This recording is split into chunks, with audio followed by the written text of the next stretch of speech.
झारखंड के देवघर में बाबा बैद्यनाथ धाम, जहां लाखों श्रद्धालु सावन मास में उमड़ते, ये न केवल एक तीर्थ स्थल है बल्कि आस्था और चमत्कारों का केंद्र भी है। हर साल सावन के महीने में लाखों कांवड़िए सुल्तानगंज से पवित्र गंगा जल लेकर 105 किलोमीटर की कठिन पैदल यात्रा करते हैं ताकि बाबा बैद्यनाथ को जल अर्पित कर सकें। यह यात्रा केवल शारीरिक श्रम की नहीं बल्कि आत्मिक शुद्धि और भक्ति का प्रतीक है। बाबा बैजनाथ धाम में एक ऐसी घटना घटी जो भक्तों को हैरान कर दिया, जिससे लाखों लोगों के मन में बाबा बैद्यनाथ के प्रति श्रद्धा को और गहरा कर दिया। तो भक्तों, चलिए शुरू करते हैं इस भव्य रूपी घटना को। अगर आप भी महादेव के सच्चे भक्त हैं तो वीडियो को लाइक करके चैनल को सब्सक्राइब जरूर कर दीजिए। दोस्तों, गोकुल एक साधारण मजदूर था जो बिहार के एक छोटे से गांव सुल्तानगंज के पास में रहता था। उसकी उम्र करीब 30 साल थी और वह घर बनाने का काम करता था। दिन रात मेहनत करने के बावजूद कम मजदूरी और अनिश्चित काम ने उसे और उसके परिवार को मुश्किलों में डाल रखा था। उसकी पत्नी सुनीता और 2 छोटे बच्चे रवि और राधा उसकी जिंदगी की एकमात्र रोशनी थी। लेकिन पिछले कुछ सालों से गोकुल की जिंदगी में एक और मुसीबत ने दस्तक दी थी। उसकी मां कमला देवी एक अजीब बीमारी से जूझ रही थीं। डॉक्टरों ने कई दवाइयां दी लेकिन कोई फायदा नहीं हुआ। गांव के लोग कहते थे कि यह बीमारी कोई साधारण नहीं बल्कि किसी दोष का परिणाम है। गोकुल बचपन से ही बाबा बैद्यनाथ का भक्त था। हर सावन में वह अपने गांव के अन्य कांवड़ियों के साथ कांवड़ यात्रा में शामिल होता था। गंगा जल लेकर बाबा के दर्शन करने की उसकी भक्ति अटूट थी। वह मानता था कि बाबा बैद्यनाथ, जिन्हें कामना लिंग भी कहा जाता है, उसकी हर मनोकामना पूरी कर सकते हैं। इस बार उसने ठान लिया था कि वह अपनी मां की बीमारी के लिए बाबा से विशेष प्रार्थना करेगा। उसका विश्वास था कि अगर वह पूरी निष्ठा और श्रद्धा से कांवड़ यात्रा पूरी करेगा तो बाबा उसकी मां को ठीक कर देंगे। सावन का महीना शुरू हो चुका था। गांव में उत्साह का माहौल था। हर तरफ बोल बम और हर हर महादेव के जयकारे गूंज रहे थे। गोकुल ने अपने दोस्तों गोपाल और श्याम के साथ मिलकर कांवड़ यात्रा की तैयारी शुरू की। गोपाल एक मजबूत और हंसमुख व्यक्ति था जो हमेशा हंसी मजाक के मूड में रहता था, जबकि श्याम शांत और विचारशील था। तीनों ने मिलकर अपनी कांवड़ तैयार की। बांस की 2 डंडियों के बीच 2 मटके, जिनमें गंगा जल भरा जाना था। गोकुल ने अपनी कांवड़ को फूलों और रंग बिरंगे कपड़ों से सजाया ताकि यह बाबा को चढ़ाने योग्य लगे। सुल्तानगंज के अजगैबीनाथ मंदिर में पहुंचकर गोकुल ने गंगा नदी में डुबकी लगाई। उसने मन ही मन बाबा बैद्यनाथ से प्रार्थना की, हे भोलेनाथ, मेरी मां को ठीक कर दो। मैं तुम्हारे चरणों में यह जल अर्पित करने जा रहा हूं। मेरी भक्ति को स्वीकार करो। गंगा जल से भरे मटके को कांवड़ में बांधकर वह अपने दोस्तों के साथ यात्रा पर निकल पड़ा। 105 किलोमीटर की यह यात्रा आसान नहीं थी। सड़कें उबड़ थीं, मौसम गर्म और उमस भरा था और कांवड़ का वजन कंधों पर भारी पड़ रहा था। लेकिन गोकुल के मन में केवल एक ही विचार था, बाबा के दर्शन और अपनी मां की सलामती। पहले दिन की यात्रा ठीक ठाक रही। गोकुल, गोपाल और श्याम ने रास्ते में गीत गाए, भजन भजे और बोल बम के नारे लगाए। रास्ते में कई अन्य कांवड़िए भी मिले, जिनमें से कुछ डाक बम थे जो 24 घंटे में यात्रा पूरी करने की कोशिश कर रहे थे। गोकुल ने सोचा, मैं 24 घंटे में यात्रा पूरी करने की कोशिश कर रहा हूं, लेकिन मेरी भक्ति किसी से कम नहीं। पहले दिन की रात को तीनों ने एक धर्मशाला में विश्राम किया। वहां कई अन्य कांवड़ियों से उनकी मुलाकात हुई, जिनमें से एक बुजुर्ग पंडित रामनाथ ने गोकुल को देखकर कहा, बेटा, तुम्हारी आंखों में गहरी श्रद्धा है। बाबा तुम्हारी पुकार जरूर सुनेंगे। दूसरे दिन की सुबह मौसम अचानक बिगड़ गया। आसमान में काले बादल छा गए और तेज बारिश शुरू हो गई। गोकुल और उसके दोस्तों ने अपनी कांवड़ को प्लास्टिक से ढक लिया ताकि गंगा जल सुरक्षित रहे। बारिश ने सड़कों को कीचड़मय कर दिया और चलना मुश्किल हो गया। गोपाल ने हंसते हुए कहा, गोकुल, लगता है बाबा हमारी परीक्षा ले रहे हैं। गोकुल ने जवाब दिया, परीक्षा ही सही, मैं पीछे नहीं हटूंगा। लेकिन मन ही मन वह थोड़ा चिंतित था। बारिश रुकने का नाम नहीं ले रही थी और उनके पास खाने पीने का सामान भी कम था। तीसरे दिन एक और मुसीबत ने दस्तक दी। गोकुल के दाहिने कंधे में तेज दर्द शुरू हो गया। कामवड़ का वजन अब असहनीय लग रहा था। श्याम ने सुझाव दिया कि वे कुछ देर रुककर आराम करें, लेकिन गोकुल ने मना कर दिया। नहीं श्याम, अगर मैं रुका तो मेरी मां की जान खतरे में पड़ सकती है। मुझे बाबा तक पहुंचना ही है। उसकी आवाज में दृढ़ता थी, लेकिन उसका शरीर थक रहा था।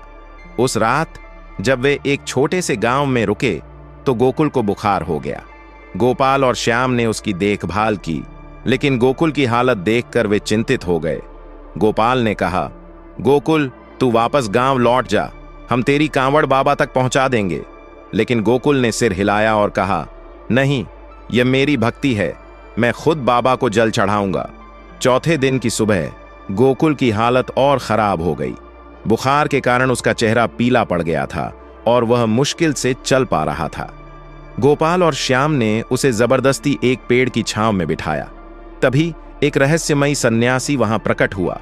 उसकी लंबी दाढ़ी, जटाएं और भगवा वस्त्र उसे किसी तपस्वी जैसा बना रहे थे। उसके हाथ में एक त्रिशूल था और उसकी आंखों में एक अजीब सी चमक थी। सन्यासी ने गोकुल को देखकर कहा, बेटा, तुम्हारी भक्ति सच्ची है, लेकिन क्या तुम्हें विश्वास है कि बाबा तुम्हारी पुकार सुन रहे हैं? गोकुल ने कमजोर आवाज में जवाब दिया, हाँ बाबा, मेरा विश्वास अटूट है, लेकिन मेरी मां की हालत। उसकी आंखों में आंसू आ गए। सन्यासी ने मुस्कुराते हुए कहा, विश्वास रखो, बाबा वैद्यनाथ केवल जल नहीं बल्कि तुम्हारे मन की पुकार सुनते हैं। आज रात जब चांद आकाश में होगा तुम्हें एक संकेत मिलेगा। इतना कहकर सन्यासी वहां से चला गया। गोकुल, गोपाल और श्याम हैरान थे। गोपाल ने मजाक में कहा, लगता है कोई पागल बाबा था। लेकिन गोकुल के मन में एक अजीब सी शांति थी। उसे लग रहा था कि यह सन्यासी कोई साधारण व्यक्ति नहीं था। उस रात जब चांद निकला, गोकुल ने अपने दोस्तों से कहा कि वह थोड़ा अकेले में ध्यान करना चाहता है। वह पास के एक छोटे से शिव मंदिर में गया, जो रास्ते में एक गांव के बाहर बना था। वहां उसने अपनी कांवड़ रखी और बाबा वैद्यनाथ का ध्यान लगाने लगा। अचानक मंदिर के बाहर एक तेज रोशनी चमकी। गोकुल ने आंखें खोलीं तो देखा कि एक विशालकाय सर्प मंदिर के शिवलिंग के चारों ओर लिपटा हुआ था। सर्प की आंखें चमक रही थीं और उसका फन ऊपर उठा हुआ था। गोकुल डर गया, लेकिन तभी उसे सन्यासी की बात याद आई। उसने हिम्मत जुटाई और सर्प की ओर देखा। सर्प ने धीरे धीरे अपना फन नीचे किया और मंदिर के बाहर चला गया। गोकुल ने देखा कि सर्प के जाने के बाद मंदिर के शिवलिंग पर एक बेलपत्र रखा हुआ था, जो पहले वहां नहीं था। गोकुल ने वह बेलपत्र उठाया और अपनी कामवड़ के साथ बांध लिया। उसे यकीन हो गया कि यह बाबा का संकेत था। उसका बुखार अब पूरी तरह से गायब हो चुका था और वह पहले से ज्यादा ऊर्जावान महसूस कर रहा था। वह अपने दोस्तों के पास लौटा और बोला, गोपाल, श्याम, बाबा ने मुझे संकेत दिया है, अब कोई मुझे नहीं रोक सकता। 5वें दिन गोकुल और उसके दोस्त देवघर के करीब पहुंच गए थे। रास्ते में हजारों कांवड़िए बोल बम के नारे लगा रहे थे। माहौल भक्ति और उत्साह से भरा था। गोकुल की आंखों में एक अलग ही चमक थी। वह अब थकान या दर्द महसूस नहीं कर रहा था। उसका मन पूरी तरह से बाबा वैद्यनाथ के चरणों में था। रात को जब वे बाबा वैद्यनाथ धाम से कुछ ही किलोमीटर दूर थे, एक अनोखी घटना घटी। गोकुल और उसके दोस्त एक जंगल के रास्ते से गुजर रहे थे। अचानक आसमान में बादल गरजने लगे और बिजली की चमक से सारा जंगल रोशनी से भर गया। गोपाल ने कहा, गोकुल, लगता है फिर बारिश होगी, हमें रुकना चाहिए। लेकिन गोकुल ने कहा, नहीं गोपाल, आज रात बाबा मुझे बुला रहे हैं। तभी जंगल के बीच में एक प्राचीन शिव मंदिर दिखाई दिया। मंदिर पुराना और जीर्ण शीर्ण था, लेकिन उसमें एक अजीब सी शांति थी। गोकुल ने अपनी कांवड़ के साथ मंदिर में प्रवेश किया। जैसे ही वह शिवलिंग के सामने झुका, एक तेज हवा का झोंका आया और मंदिर के दीपक अपने आप जल उठे। गोकुल ने देखा कि मंदिर में कोई और नहीं था, लेकिन उसे किसी की उपस्थिति का एहसास हो रहा था। तभी एक गहरी आवाज गूंजी, गोकुल, तुम्हारी भक्ति ने मुझे प्रसन्न किया है। गोकुल ने सिर उठाया तो देखा कि मंदिर के शिवलिंग के सामने एक विशालकाय आकृति खड़ी थी। वह कोई और नहीं, स्वयं भगवान शिव थे। उनके मस्तक पर चंद्रमा चमक रहा था, गले में सर्प लिपटा हुआ था और हाथ में त्रिशूल था। उनकी आंखों में करुणा और शक्ति का मिश्रण था। गोकुल की आंखों से आंसू बहने लगे।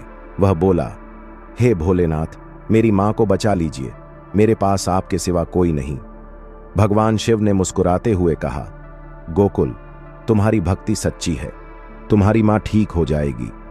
लेकिन यह चमत्कार केवल तुम्हारे लिए नहीं, बल्कि उन सभी के लिए है जो मुझ में विश्वास रखते हैं। जाओ और मेरी कथा को दुनिया तक पहुंचाओ। इतना कहकर भगवान शिव अंतर्धान हो गए। गोकुल ने देखा कि शिवलिंग पर अब कई बेलपत्र और फूल छड़े हुए थे जो पहले नहीं थे। उसने वहां से एक बेलपत्र लिया और अपनी कांवड़ में रख लिया। अगले दिन सुबह गोकुल, गोपाल और श्याम बाबा बैद्यनाथ धाम पहुंचे। मंदिर परिसर में हजारों कांवड़ियों की भीड़ थी। गोकुल ने अपनी कांवड़ से गंगा जल निकाला और बाबा बैद्यनाथ के ज्योतिर्लिंग पर अर्पित किया। उसने वह बेलपत्र भी चढ़ाया जो उसे उस रात मिला था। जैसे ही उसने जल चढ़ाया, मंदिर में एक अजीब सी शांति छा गई। घंटियों की आवाज और बोल बम के नारे गूंजने लगे। गोकुल को लगा जैसे बाबा ने उसकी प्रार्थना सुन ली हो। जब गोकुल मंदिर से बाहर निकला तो उसे एक पुजारी ने रोका। पुजारी ने कहा, बेटा, तुम्हारी कांवड़ पर जो बेलपत्र बंधा है वह बहुत खास है। यह बाबा का प्रसाद है, इसे अपनी मां को देना। गोकुल हैरान था कि पुजारी को यह कैसे पता चला। उसने पुजारी को उस रात की घटना बताई तो पुजारी ने मुस्कुराते हुए कहा, बाबा बैद्यनाथ की लीला अपरंपार है। तुम धन्य हो कि तुम्हें उनके दर्शन हुए। गोकुल, गोपाल और श्याम गांव लौट आए। गोकुल ने अपनी मां को वह बेलपत्र दिया और बाबा बैद्यनाथ का प्रसाद जल पिलाया। कुछ ही दिनों में कमला देवी की हालत में सुधार होने लगा। डॉक्टर हैरान थे क्योंकि उनकी बीमारी, जिसे वे लाइलाज बता रहे थे, अब पूरी तरह से ठीक हो रही थी। गांव के लोग इसे चमत्कार मानने लगे। गोकुल ने अपनी कहानी गांव वालों को सुनाई और जल्द ही यह बात पूरे इलाके में फैल गई। गोकुल की कहानी सुनकर कई लोग बाबा बैद्यनाथ धाम की यात्रा पर जाने लगे। लोग कहने लगे कि बाबा बैद्यनाथ अब भी अपने भक्तों को साक्षात दर्शन देते हैं। गोकुल ने अपनी जिंदगी में पहली बार सुख और शांति का अनुभव किया।